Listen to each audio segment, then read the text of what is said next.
Yo, yo, yo, it's Roots to Grooves. Welcome back. Hello, everybody. Thanks for tuning in. I'm Jesse Quigley. I'm Jay Purcell, and this is live from Seattle heat wave that we've been experiencing this week.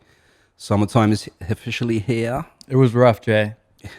What was rough? The heat wave. 108 degrees on Monday. Couldn't really go anywhere to escape it. It was wild. Yeah. It was a little abnormal. Yeah. It was a little uncomfortable. Power outages I've heard people have been having around the city. There were long lines everywhere. It was Yeah. difficult for us to get food. I was hanging out with some people and there was lines everywhere. A lot of places closed. Yeah, Like, they were actually like, it's too hot to operate. Literally. But, you know, we're here. It's all good.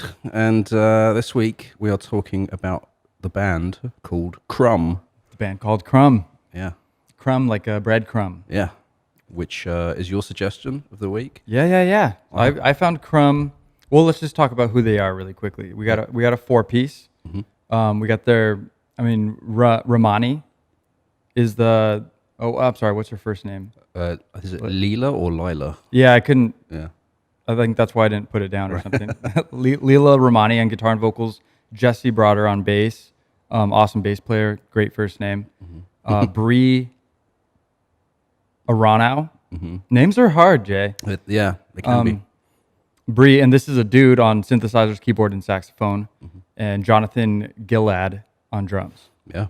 So super cool, 4-piece indie rock, straight deep into the depths of indie rock, and they've paved their own way, and they've got some cool sounds. Yeah. They only have 2 full-length albums out, 2 EPs, so they're a relatively new band. Yeah. Based out of Boston and New York area, and yeah, so I discovered these guys when I was going to a concert with my buddy, and we didn't have tickets, but this girl that he was seeing had a friend who was meeting her. I told you the story just the other day. Oh, yeah. Okay. And this friend was supposed to show up with 2 extra tickets for us, and it was going to be all great to go see this band who we hadn't heard of at that point. I didn't know who. It was like a surprise, like, oh, last minute thing. Like, yeah, I'll show up, sure. Yeah. That'll be fun to hang out. This girl never showed up with the extra tickets. So it was just me, my buddy, and his girlfriend at the time. And so we were down a couple tickets. She had a ticket. She went in. She got stamped on her wrist. We went to the bar next door, and she drew the stamp on her wrist. We walked back in, showed her the artwork, and we got in. Because she's an artist. And yeah, she was an artist. It mimicked the stamp. That was a great story. Exactly. Yeah. And yeah, super cool and excited because it was an awesome band that we got to see it was a surprise. Yeah. Didn't know who Crumb was, didn't know what I was getting myself into, but we saw them at Numos. So super great show, very lively. They were headlining? Or? Yeah, I think it was their own private show. Yeah. I don't know if somebody opened up for them or anything like that, but I think they were the headliners. Yeah, so super cool, drifting, like light, kind of bedroomy vocals on Ramani. Yeah. Ramani. I almost thought it was Leah Remini, the actress, when I read. Oh, okay. Maybe that's who I'm thinking of too, and I'll keep getting it mixed up or something. Yeah. But yeah, so she's like on lead guitar and rhythm guitar, I suppose, and while she's doing vocals. Yeah. But really cool, funky, groovy indie rock. Yeah. And they've also been described as like psychedelic slacker rock. Oh, slacker rock. Okay. By some people, psychedelic is kind of a thing that keeps being mentioned a lot around them for some reason. Some people are like, that's not psychedelic, but I wouldn't say they're super psychedelic, but they have psychedelic bits and pieces here and there. So I'm sure there's some influence from psychedelic music. Yeah. But they don't feel overly experimental or progressive. Yeah. But I don't want to discount their music because their stuff is hitting hard and it's really good. Yeah. And it's really fun. It's funky. It's groovy, but it's bedroomy and kind of chill and laid back. But they're not prog rock, math rock. No. Testing new waters. No. Going where no man has gone before. A lot of smooth jazz elements. Yeah. Someone liking them to Men I Trust as well. I was going to say the same thing. Yeah. Very chill, but groovy and funky at the same time. Yeah. So that's a really cool spot to be. Yeah. You can listen to it while you're just relaxing. Yeah. Definitely. Sunday morning, Saturday, do some chores. Yeah. Fold some laundry. It was funny. There was an interview with Leela where she said that a friend of hers told her that Crumb sounds like music that you'd listen to by yourself, like not it's kind of personal or something like that. I feel that yeah. it's kind of intimate. Yeah. It feels intimate to me. Like I don't know. Like we all know what intimate is, but like feeling close. Like I just when I was saying that, I feel this feeling like I'm like laying in a bed and it's all comfy on a Sunday morning, and it's like listening to this person or this band, Crumb. Some haze, sunshine hazing through. Yeah, the window and it's just like palpable and it's like lovely and everything feels so good and loving, and that's kind of the backdrop for the music that they paint for me in my mind. For sure. But I mean, if you guys think something else, let me know. I'd love to hear other perspectives because it's crazy to visualize different audio from different people. Yeah. And see what people are thinking about it. Yeah, I wasn't, because I hadn't heard them at all before. So the first thing I listened to was their first album, Jinx. And that was the one like a lot of people kind of compare to Encore Jazz by Men I Trust, like that warm sound. Drums are super like kind of warm and dead sounding. Yeah, dry. But it's like really, that's where the sort of comforting kind of sound comes from, I think, for me. Yeah, they're not big and boomy or reverby. Like to the max. It's again intimate. Yeah, and close up, like it sounds. Yeah, totally. So I like that, and they really matched like the music and the sound of their instruments and the production to create that vibe. Yeah, which is super cool, and they're doing an awesome job. So that's why we wanted to talk about these guys today. Crumb. So they founded in what was it, like 2015, 2016, around that sort of time? Yeah. They were all 2016, I think. Yeah, they were all going to Tufts University in Boston. They were all studying different things. I'm not sure who studied what, but they were studying computer science and cognitive science, psychology, and someone else was studying music. I think they were all kind of still playing music at that time, and they were in different bands separately from each other. Like, a lot of like, I think there was like some jazz bands, soul, rock, like was the genres that those bands that they were doing at that time, kind of thing. Right. And I'm not clear on how they all met. Maybe they shared some classes and stuff, or saw each other around campus or something like that. I think it's something like that, or maybe at some talent show or open mic type thing. Because I guess Leela Ramani, the lead singer vocalist, was I guess also going to the school, but she'd been writing some songs in high school and throughout college. So she had these skeletons, these ideas for songs this whole time and hadn't got them out. And then she met these guys who they'd been playing, the three band members, they'd been playing together off and on. Not exactly sure what they were doing or why, but just for the love of music, if nothing else. And so they were brought together, they met her, and they kind of became her. They all became a band, but they developed those songs that she had already started to write. Yeah. And that became the first two EPs that they came out with. The first one's just 3 songs, and the second one's 3 songs also, I think. Yeah, something like that. And I think Leela said, she's still not really kind of fully developed as an artist. She didn't really say it that way, but she did make a comment about like how she feels that she was trying to figure out what she was doing on those first 2 EPs, and she can hear it. She thinks other people can feel it. I don't really get that. It sounds like they know what they're doing to me. But totally. I guess what was interesting about her vocals are like she has a really nice, sweet voice, really intimate. Yeah. She's not doing crazy vocal stuff though, as far as runs. Yeah. She doesn't. I don't know what her vocal range is, but she's mostly kind of staying in this nice. I don't know what you'd call it if it's a. I would say mid range, but I don't know. I was going to say mid range too. I don't know if that's tenor. I don't know. I don't know. It's not soprano. I don't know. I don't know enough about music to talk about it. So, but yeah, just I don't know. She's not going super high. She gets she gets up there and she goes down, but it's kind of it's still right in there. I hear a lot of vocalists going more than that. Yeah. I don't know. I don't like to talk bad about artists on Roots to Grooves, but just trying to give everybody an idea, because she doesn't seem like she's not like some crazy naturally gifted vocalist like Beyonce or something, who somebody like that I feel like has like some kind of natural ability, with a big range, can do runs and just kind of, I don't know, maybe she doesn't have perfect pitch or anything.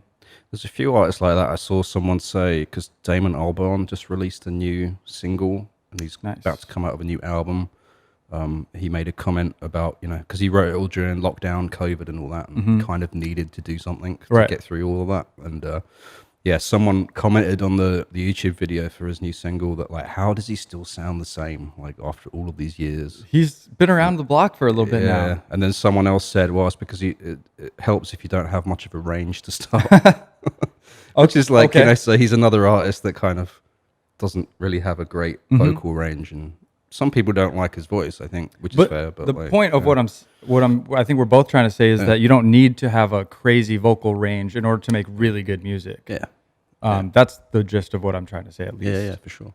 Because it doesn't take away from the music. They just use what they have and, do what they can with what they have. Yeah. And that's what's awesome. That's what's, it's DIY. It's what else are you going to do? Just, yeah. Not everybody has a perfect voice. So should nobody do music? Should you never sing? No, that's preposterous, Jay. Preposterous, yeah. So, there's a lot of great different things you can do out there. Some people just talk in their heavy accent over things. Dry cleaning that we talked about a few weeks ago, for example. For sure. Really cool stuff. Yeah. Very minimal vocal range. Right. On there. Yeah. I think she does some singing every once in a while. I can't remember her name. Yeah, she does, but mostly right in there, in that zone. But anyway, yeah, awesome. Thanks for tuning in, everybody. We're talking about Crumb today. Should we play our next track and then talk about this first EP?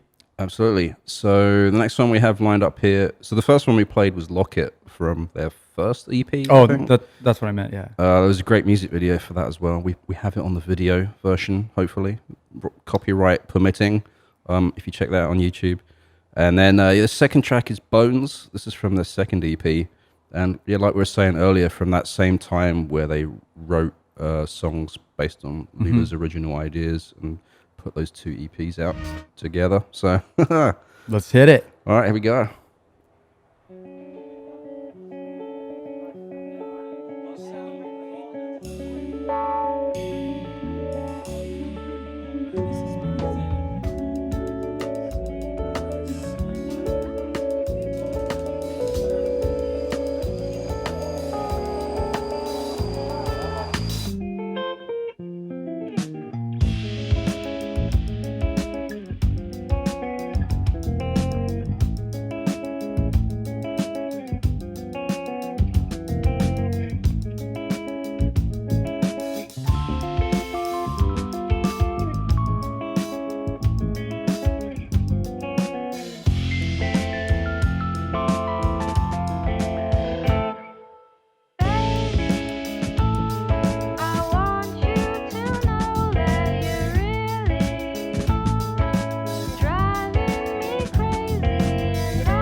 That was Bones by Crumb from the EP Crumb, their second EP that came out in 2017, I think.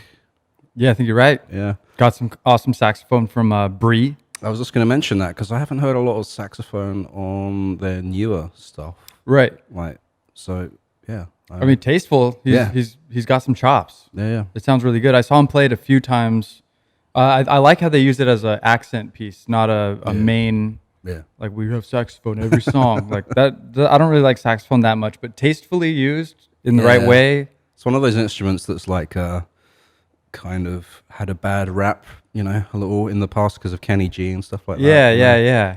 It definitely developed a little bit of a reputation. Yeah. And for that reason, it sounds a little bit outdated to me sometimes when bands don't use it super tastefully. Yeah. And but it's coming back. I think people are using it tastefully. I mean, out here, we have the Digital who played with us Jake. in Sultans, did some sax at a few shows. But he's like producing a lot of like hip hop. Electronic stuff, some new soul stuff, and he's even like sneaking in the sax into some of the hip hop stuff. So like, which I think is cool. Yeah. He's got chops too. He's good. Yeah. He's a lot of fun. Yeah. So definitely check out the Digital. He's coming out with some new stuff this year as well. Yeah, he's been dropping some things. We have a studio tour that we've done with him that's coming out. Hopefully going to have him in here doing a little DJ performance as well. So something to look out for. I'll be here too. Hopefully you guys will be there too. Everyone's invited. Yeah. Might be a little exclusive and not a lot of people invited. Yeah, I think if you're in Seattle, we're going to do something on the website, signalradio.com. Going to have a little schedule up there so you can put your name down to win the jackpot of a seat in the house or something. Yeah. Sounds good. Yeah, so it's funny, like Leela's vocals from Crumb on this. She said she didn't publish the lyrics anywhere for the first two EPs, and she said it was interesting how people kind of started to write them down and put them on the internet. Just what they thought they heard. Yeah, and misinterpreting based on no things. reference. Yeah. And she said is also it shows like people have started to sing along as well, which is like I think for any artist is that's kind of like a moment. Yeah, for sure. That's very cool. That lets you know that people have really listened and internalized your music, your art. Yeah. And I see that as a sign of your music being successfully shared. Yeah, and it's been taken in and and consumed. And yeah, I think the other thing to say about this group is the DIY approach. Again, something we talked about a lot. We're big fans. Big fans of that. When they started out, they didn't have manager, didn't have label, no one. They were doing it all themselves, including the visual aspects of things. Right.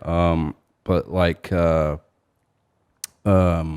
train of thought. I was going to say something around that. Oh, so it was kind of like people, their fans discovering them and then starting like big Reddit threads is kind of like one way that they sort of blew up, I think. Okay, so there's like a small no-name band, and the people just started talking about them on and Reddit forums. And it was funny because I was looking. There was like one interview they did with Rolling Stone, and they were talking about Locket. And at that time, it was only 2019. And they said it has 11 million streams on Spotify. And then I looked at it today, and it's like 60 million now. So man, like that's an insane.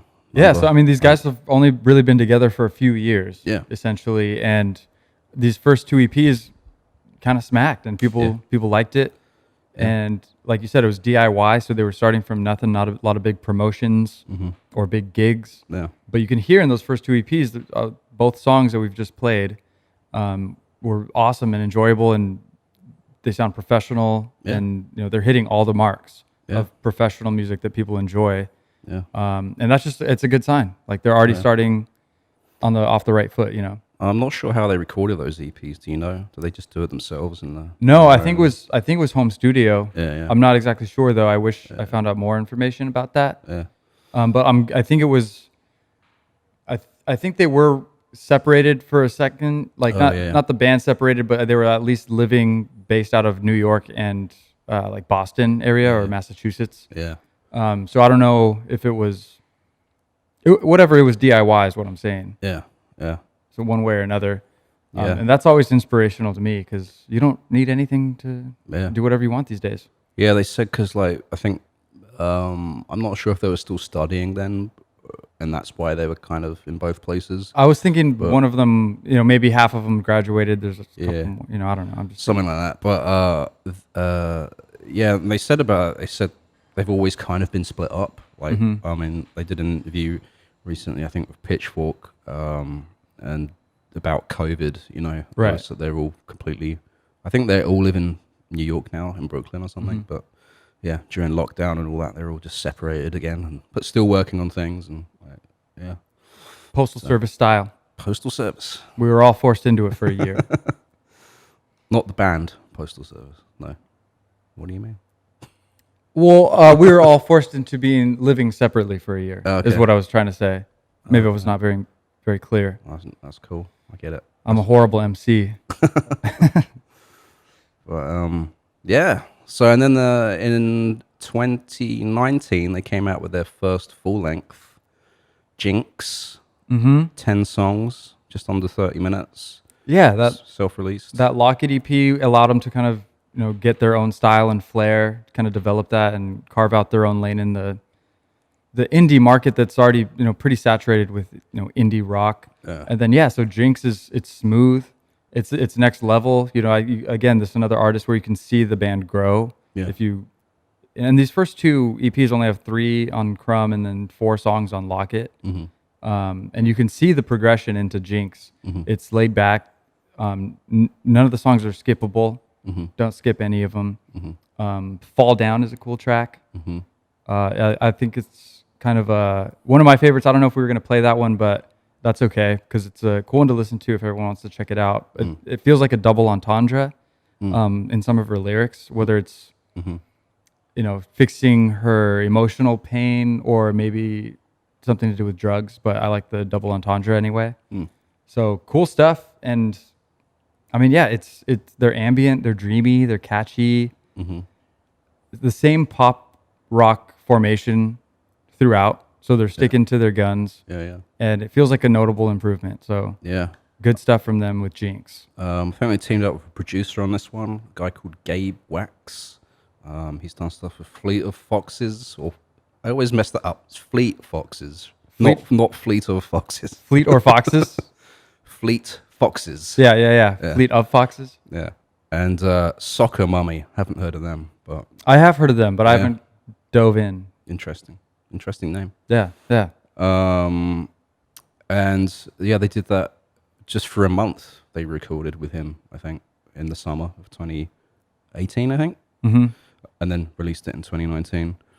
The name Jinx. So a few things happened. Apparently, because they did go on tour like after their first 2 EPs came out, and I think a couple of the members were involved in a really bad car crash. Oh, I didn't know that. Yeah, I don't know the details, but or which members were in that, but I think that they both came out of that with some like pretty debilitating injuries, from what they say. I think they're recovered now, but yeah, there was something serious about that. They didn't dive into details, but then when they were gonna record the album Jinx, one of the members fell and like really hurt his knee again. So they felt there's some kind of superstitious things happening here. So they called the album Jinx for that reason. So and put it out anyway. As they should. Yeah. That's cool. That's scary though. Hopefully everything's okay. Yeah, I don't know the details too much because actually they don't do a lot of interviews, I've noticed. Yeah, on YouTube there's not a lot of interviews. There's a lot of live performances on YouTube, but yeah, no interviews. Which are great though. Their live stuff is all solid. It sounds like the album. Yeah. They all hit the mark. They're great instrumentalists and musicians. Absolutely. Very professional all the way around. It's a lot of fun to watch them. Definitely worth watching. Yeah. Yeah, I mean, should we spring a track from this album? Are we ready for that? Yeah, I'm ready for it. I don't know if you guys are, but I am. So we're doing it. We picked out this track called Nina. Pretty good. One of both of our faves, I think, off that album. Yeah, I think so. So here we go. Let's do it.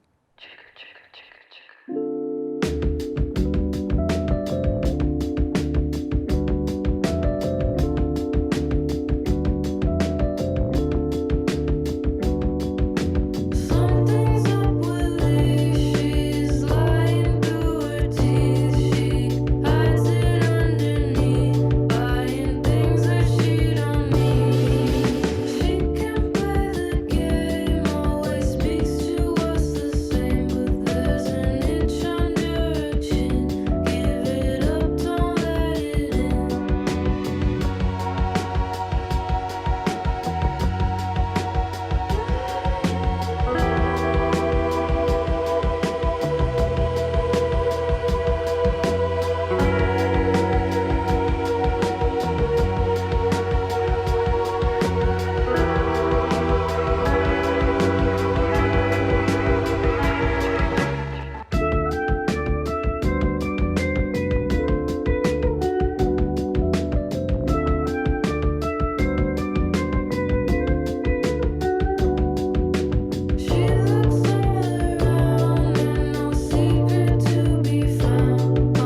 Tight. Sick. Nina from Crumb, from their first full-length album, Jinx. The thing I was going to say, I found out it was Brotta and Gilad, the bassist and drummer, that had the car accident. Oh, got you. So, and I think it was one of them that also had the fall before the album recording as well. So, Damn, bad luck for that one gentleman. Jinx. Got jinxed. Well, I hope they're all okay, and I think they are. Yeah. Because they killed it and they went on tour with this album, and I think 2019. Is that when you saw them? I was just thinking it's either 2019, like the end of 2019, or early 2020, like January, February. So just before lockdown, if not, fall time or 2019. Cool. Yeah. So yeah, super cool. And then I don't know, we kind of talked about Jinx a little bit, and then they went on to make a new album, their second LP. That came out in 2021. So it just came out in April, I believe. Yeah. And I'm not as familiar with this one, but I did listen to it all the way through, and it's really good. I think it's just their. I'm sorry, I didn't even say the name of the album. It's called Ice Melt, which we could do with some. Well, I don't know if we could. I think we could do with some ice right now. Yeah. It's still kind of hot here in Signl HQ in Seattle. I would hop in a tub of ice right now. Yeah, I think people do that when they're training, running. I think I want to do that more. I'm gonna try to run a marathon, Jay. You are? Yeah, next year. Really? Yeah, I'm saying it on air, so it's real. Is this something you've been thinking about, or is it just a? Yeah. Okay. Just vaguely and casually, but I want to actually do it now. Which marathon? Don't even know. Is that? Do they do one here? I think there is a Seattle Marathon. I'm not sure though. I've never even looked into it. There's a naked bicycle ride that happens. That's something I need to be a part of. Every year in Seattle. It was funny. I came back from traveling somewhere. I think I was in LA. Came back. Had some food at this Irish pub for Doze that's not open anymore. Closed down. Went outside and there was just like 50 naked people riding their bicycles. You didn't know what was happening. I put my Instagram story on and I was like, I went up to one of the people and I was like, what's going on here? What's up? And it got blocked on Instagram because the person was naked. So you just went up and filmed a naked person and put it online? For some reason I thought that was, I was like, if you're out in public naked anyway, all right, what do you expect? Yeah, no, that's a rule though. Like, there's no, you can't expect privacy, so you have to kind of be prepared to be filmed. Yeah. You're allowed to film. That's why you're allowed to film cops. You're allowed to film people in public, basically. Yeah. I don't know. I think there's some fuzzy lines there about what's legal and what's not, but anyway. Digression. Yeah. Speak to your local police department to find out the rules. I don't know. Exactly. Yeah. But yeah, Ice Melt came out, I think it was April. It's 10 songs. It's under half an hour. Yeah. So I think that's a cool, it just shows how much good music they can pack into a short amount of time. Yeah. And I think that this day and age, everyone's just swiping really quick, short attention spans. I think that's going to go over a lot, better than like an hour and a half long album. Yeah, I guess. For example, it's something I guess you can listen to its entirety on a commute or something like that. Right. Exactly. Yeah. So and there's some kind of value in that. Maybe we should make these shorter. Yeah. Podcasts, what do you guys think? We go on for hours. Yeah. Are these too long? Are they not long enough? Let us know. Yeah. But yeah, so all the songs I just think they're better. They're falling more into themselves. They're doing what they've been trying to do better. I think some of even the tones on the instruments are a little bit better, like the bass specifically. Because we played that first song, Lock It. Good song, great. Yeah. And that was one of the first things they came up with. I wasn't really a fan of the bass sound. The production on that is a bit. It's not very muddy, but it's slightly muddy. Yeah, like something like that. Yeah, totally muffled. Yeah, just not even just the bass, but the whole kind of track. Seems a little bit like someone put something over the microphone. Yeah, exactly. And furthermore, for that bass, it sounds like it was. I don't know if it's a use of compression, but it sounds kind of fat. And what he was playing sounds like. He was coming up with it like live, and it was really fun. But I don't know. I'm not trying to be a hater here on Roots, but I just wasn't a super big fan of that. But anyway, I don't know. I don't need to talk about what I don't like. Well, I smelt though that they had a access to a big studio to record this one. They said, I don't know where exactly. We could look that up, but they said it was like kind of like being a kid in a candy store because they had all these instruments there. And Yes, I think for the first time they got to experience Yeah. being a band with people who are kind of backing them up and helping yeah, helping them get to their goal. yeah, and so access to this instruments and that kind of led them to do a lot more experimentation in the studio. A few crazy things that they did. One was on a track called, I think it was Tunnel, where they like he wanted like a toy box kind of sounding sound on one of the things, and he found there was this like little kind of kids toy music box maker thing. Yeah. And the way it worked is it worked like with a roll of paper, and you had to like punch holes for where the notes are, kind of thing, and then you like wind it or something like that, and it will go through and play the melody. That's super cool. I know that's how they work. I've never seen like how it's made. Yeah. Usually it's like a little metal, almost like foil or thin metal that's, they manufacture it Yeah. for, en masse usually. Like, I think I've seen that with like the old-fashioned pianos that would play a song kind of thing, and it had this That's big the roll same of kind of paper. thing, right? Yeah, and it would like roll around, and it would just play Like a big notes. saran wrap Yeah. kind of. I'll find some photos and we'll put it on the video of what they kind of look like. Like, here's one. Here's another one. So look at those awesome pictures that we had ready to go live. Exactly. Super cool. Yeah, so he said it was kind of funny to like try and figure out where the notes should go and punch the holes. Yeah. And then they sampled that and put it like under the mix somewhere. That's super cool. Like, yeah. That's DIY. Yeah. That's inventive. That's unique. And he said like it would be cool like merch piece to have if they could like make one. He said they didn't know where they could get that made. So if there's any manufacturers out there that want to team up with Crumb on that piece of merch, I think they're interested. That would be cool merch. So, yeah.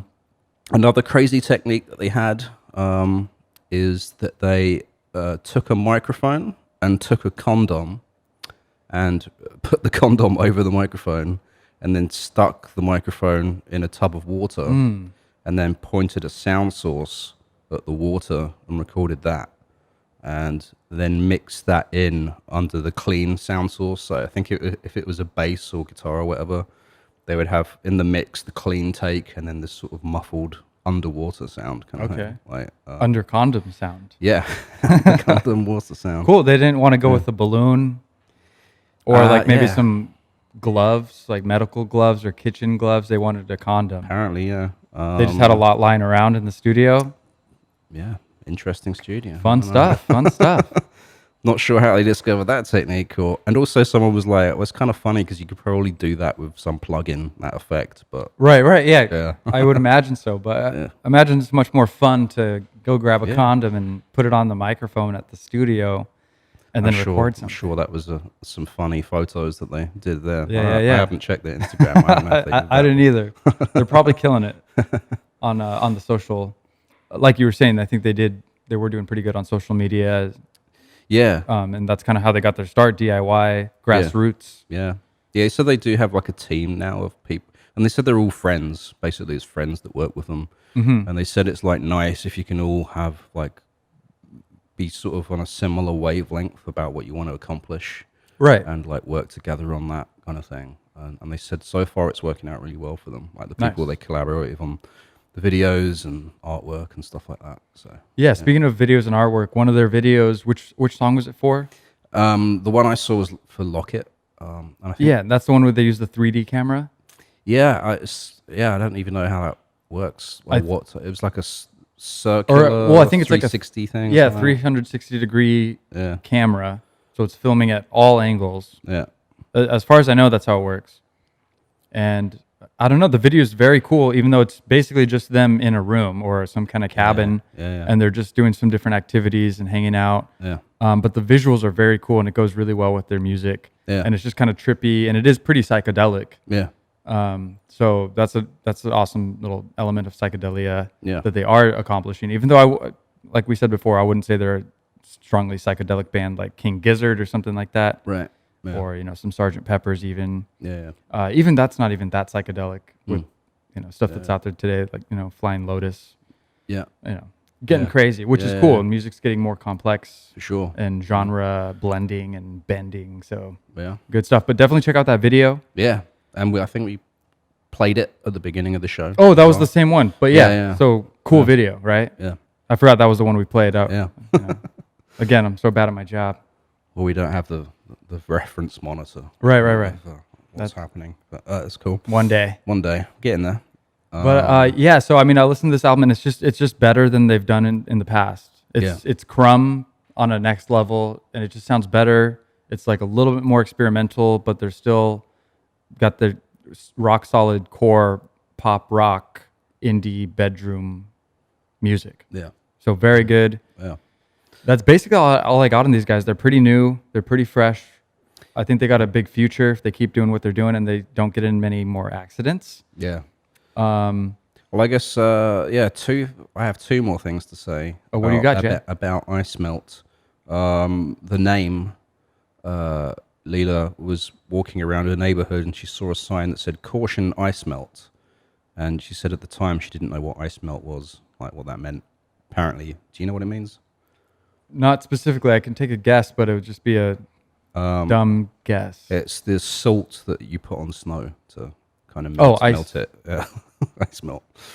And Makes sense. And she was like, she said she felt kind of dumb when she found out that was the thing. But so she added lyrics to the title track and kind of decided to call it out. Well, cool.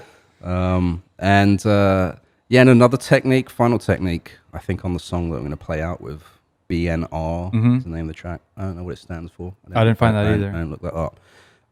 But they had a friend come in and do strings for like the outro, the end of the track. And this person like layered up the strings to make it sound like an orchestra.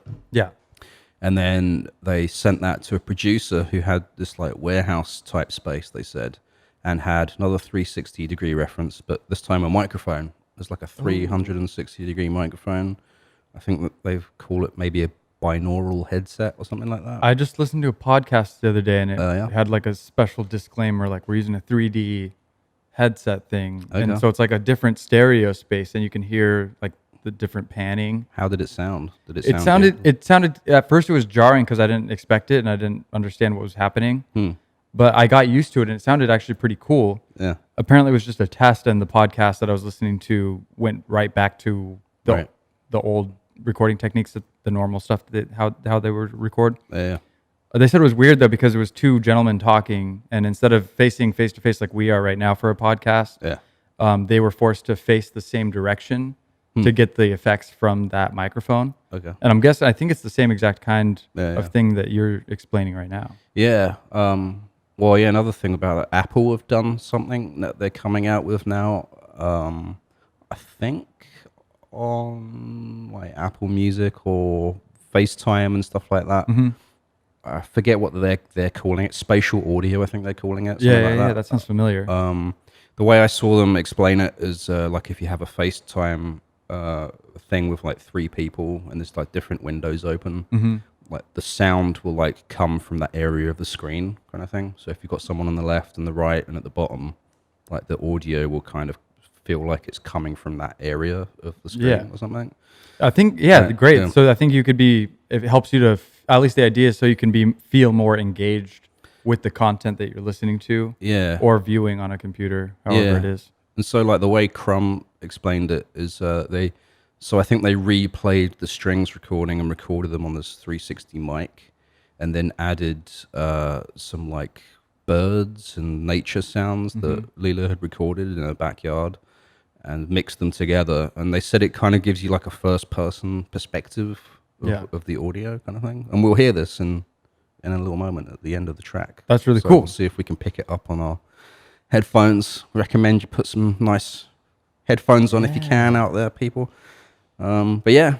That's a cool tidbit. I love that. Yeah. I'm interested to hear it out. I'm interested to learn more about that and see how expensive those microphones are and how it can make some interesting sounding things. I don't know, for like a live band recording or something. I don't know. Yeah, I think there's a lot of implications there. Yeah. So it's cool stuff, and it's cool to see that Crumb is not only experimenting, in the studio with different sounds and stuff, but also the type of audio that's being recorded and how it's being Yeah. displayed to the consumer. Yeah. So that's pretty cool and that's pretty exciting. Definitely. I'm not sure what will come of it. Yeah, we'll see. Even the Apple thing as well. Like, I know actually Digital tweeted about this. He asked people like what they thought about the Apple spatial audio thing, how you could do it. I kind of thought VR, I guess, is like he said, oh, that's a no-brainer. That makes sense. I can see Yeah, that. like VR experience, which I have yet to experience. I've never experienced what the VR headset or anything like that. Really? So I don't know. I've what got to that's try a about. couple, I think, like Oculus, and it's pretty cool. Is it? Some of it's pretty scary. Yeah, like realistic. I mean, there's feeling. some games that are quite scary.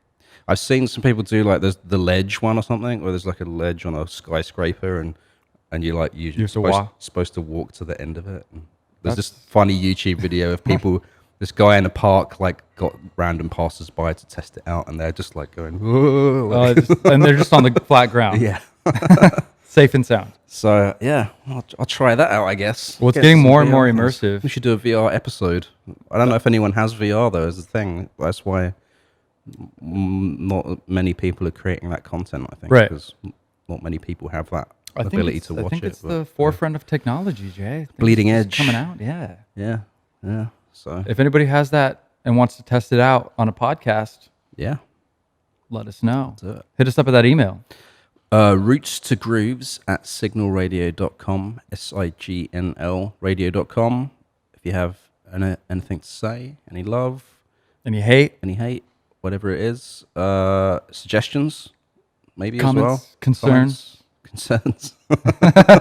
We're really concerned about Jesse on this episode. We're man. worried about him, man. We just want him to be okay. It's probably because you haven't eaten yet, and we got some food waiting off camera. So I'm ready to do that. Cool. But, in the meantime, Crumb, Yeah. awesome band. Yeah. Check them out. I would start with the latest album that just came out in April 2021, Yeah. Ice Melt. Yeah. I would start there because it's good, and then just go back from there. But really, you can start anywhere, and you're going to get good Crumb. I think so. Just don't get crumbs all over the place. Yeah. Just vacuum them up. Yeah, okay? vacuum them up. All right. This track's called BNR. And yeah, check out the end of the song. This is where they do the 360 audio thing with the strings. Sounds good. I'm excited for listening into that specifically. Yeah. That's all we got on Crumb. Thanks for being here listening, everybody. We appreciate you. I'm Jay. I'm Jesse. Got it right this We time. did it. We did it. We'll catch you next time. Peace.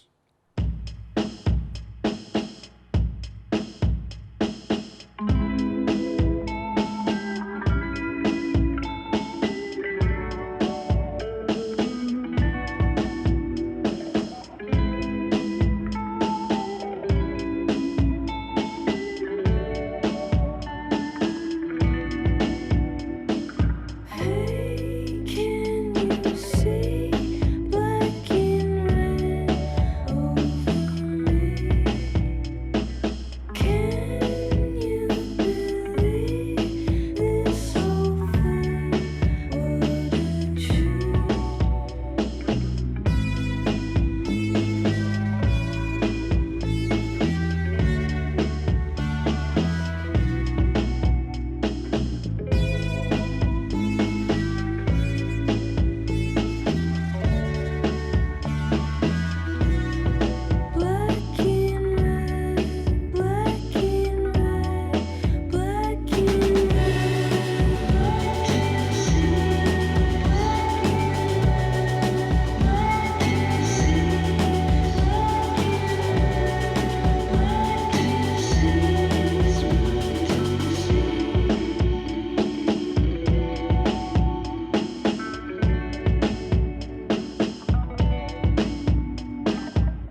Roots to Grooves is a production of Signl Radio. For more music and independent culture, visit signalradio.com. That's signl radio.com.